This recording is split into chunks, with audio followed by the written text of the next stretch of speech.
Bismillah, Assalamualaikum warahmatullahi wabarakatuh. Saya Anas Muhammad Alifi, ingin mewawancarai Ketua Umum IMM Fakultas Agama Islam. Mungkin bisa diperkenalkan dirinya, Mas? Oke, terima kasih Mas Anas. Perkenalkan, nama saya Muhammad Randy Saputra. Bisa dipanggil Randy atau Nanda atau yang lain, tergantung di mana tempat kita berbicara dan tempat nongkrong. Saya berasal dari Lamongan, Jawa Timur, Indonesia. Sekarang sedang menempuh studi di program S1 Ekonomi Syariah Universitas Muhammadiyah Yogyakarta. Oke, selama saya berkuliah di UMJ kurang lebih selama 3 tahun ya, sekarang sudah menempuh di semester 6, alhamdulillah. Di awal saya sudah meniati diri untuk bergabung di Ikatan Mahasiswa Muhammadiyah, khususnya di Fakultas Agama Islam, karena keluarga memang berasal dari Muhammadiyah, kakak banyak yang berasal dari Muhammadiyah meskipun bukan kakak kandung gitu. Tapi itu yang membuat giroh, di mana Ikatan Mahasiswa Muhammadiyah memiliki ciri khas dan memiliki sebuah hal yang otentik bagi diri saya. Ya, sosok intelektual yang diidam-idamkan oleh diri saya pribadi, yang kemudian bisa jadi dan semoga bisa mendapatkan di Ikatan Mahasiswa Muhammadiyah. Jadi saya gabung di Ikatan Mahasiswa Muhammadiyah kurang lebih 3 tahun, dari tahun 2021 sampai di 2024 sekarang. Nah, di awal saya menjadi kader pertama, menjadi anggota umum, kemudian di tahun selanjutnya diamanahi sebagai anggota bidang Himawati, kemudian di tahun ini diamanahi sebagai ketua umum pimpinan Komisariat Ikatan Mahasiswa Muhammadiyah Fakultas Agama Islam di periode 2023-2024. Tadi kan udah tuh dijabarin profil dari Mas Randy, dari asalnya dari mana, terus prodinya apa di UMY. Nah, terus yang kedua, kan udah lumayan lama nih di IMM khususnya. Itu program-program kreatif yang udah dilakukan itu apa aja yang udah terlaksana? Oke. Entah dari IMM atau dari individu Mas Randy-nya. Secara individu, beberapa waktu saya sering melakukan kegiatan-kegiatan misalkan bersifat konten. Salah satunya dengan rekan saya yang ada di PUTM melalui platform Sawasabir. Tapi di beberapa hari ini mungkin ada sedikit terhambat karena memang teman saya yang bertugas di sana masih belum bisa digugat soal waktu. Terus di sisi lain, selain konten tersebut, saya sering menulis seperti dimuat di Madrasah Digital, Rahma.id, Anak Panah, Sejuk.id, Kabar Muhammadiyah, kadang-kadang juga di Kompasiana, kalau blog keseharian ya di Medium, terus ya beberapa kali di Kumparan. Ya mungkin itu menjadi sebuah bukan semacam hobi, tapi seakan diri saya terbawa ke sana, sebagaimana tuntutan sebagai seorang mahasiswa itu harus bisa membaca dengan giat, menulis dengan tekun. Terus kemudian kalau bicara di organisasi gitu, ada beberapa program yang dianggap bukan program sebenarnya, tapi agenda yang bersifat menjadi ciri khas atau unggul dalam tanda kutip di Ikatan Mahasiswa Muhammadiyah. Nah, Ikatan Mahasiswa Muhammadiyah itu bukan sebagai organisasi yang dinamakan, dia berbeda dengan badan eksekutif ataupun himpunan dan lain-lain, karena dia organisasi yang pertama organisasi pergerakan, yang kedua organisasi perkaderan, yang ketiga adalah organisasi gerakan dakwah untuk melebarkan sayap Muhammadiyah. Nah, di situ ada beberapa kami menyebutnya sebagai creative minority, di mana di dalamnya terdapat orang-orang yang militan yang kemudian mempersiapkan dirinya untuk menuju jenjang-jenjang yang lebih bagus dan lebih bagus. Yang pertama ada dinamakan dengan Sekolah Pemikiran Islam. Nah, di situ Sekolah Pemikiran Islam berfokus pada mengenai paradigma seorang dalam berpikir.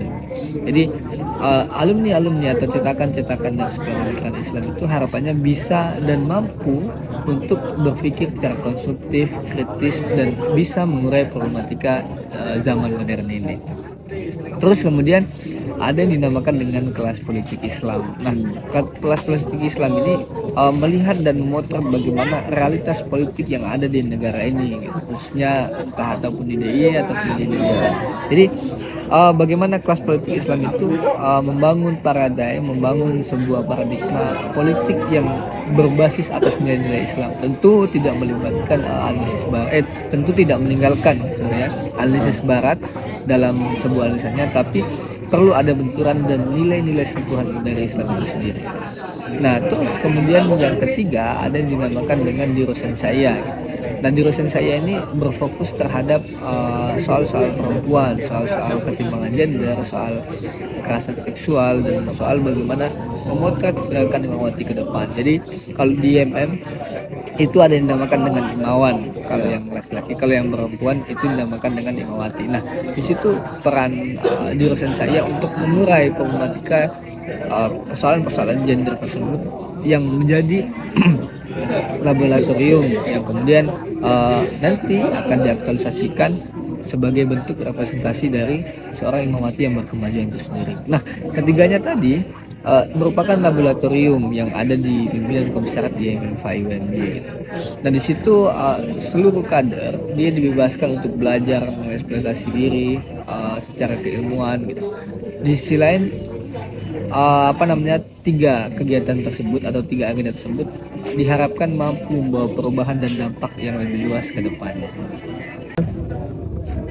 Saya ingin bertanya terkait kan menjadi ketua atau pemimpin yang mengepalai sebuah ormawa organisasi mahasiswa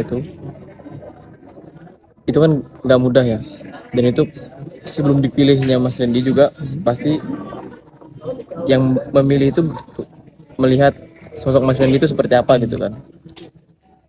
Nah, menurut Mas Randy sendiri sosok pemimpin yang ideal itu bagaimana sih? Oke, terima kasih Mas Anas.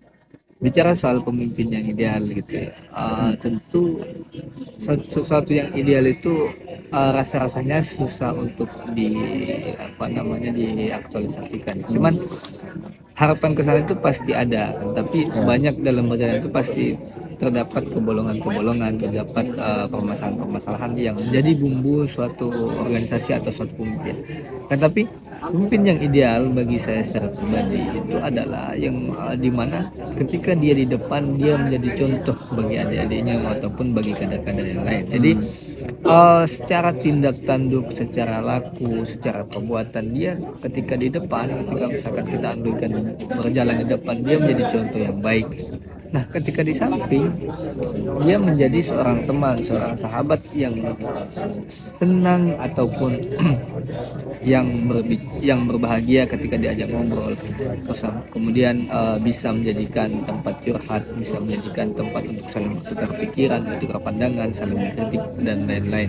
Dan di situ merupakan suatu peran yang sentral satu peran yang sentral bagi seorang pemimpin adalah dia ketika di samping dia bisa bertukar pikiran dan bisa membaur dengan sesamanya. Terus kemudian ketika dia di belakang dia bisa mengkoordinir gitu. Dia bisa memantau dan dia bisa melihat bagaimana anggota ataupun kader-kadernya ini sejauh mana dia berkembang gitu. Berarti pemimpin juga tidak boleh melalaikan dirinya sendiri gitu. Tapi tanggung jawab yang sudah diamanahkan gitu. Karena sering dikatakan sebuah pepatah bahwasanya amanah tidak pernah salah memilih pundak. Dan di situ tanggung jawab seorang pemimpin harus diberikan sepenuhnya atas aktualisasinya. Dalam hal ini seperti yang ketika di depan dia harus bisa menjadi contoh, di samping dia harus bisa menjadi seorang teman, sahabat, karib. Kemudian di belakang dia harus bisa menuntun yang kemudian menjadi apa yang diharapkan sebuah organisasi atau sebuah komunitas ke depan.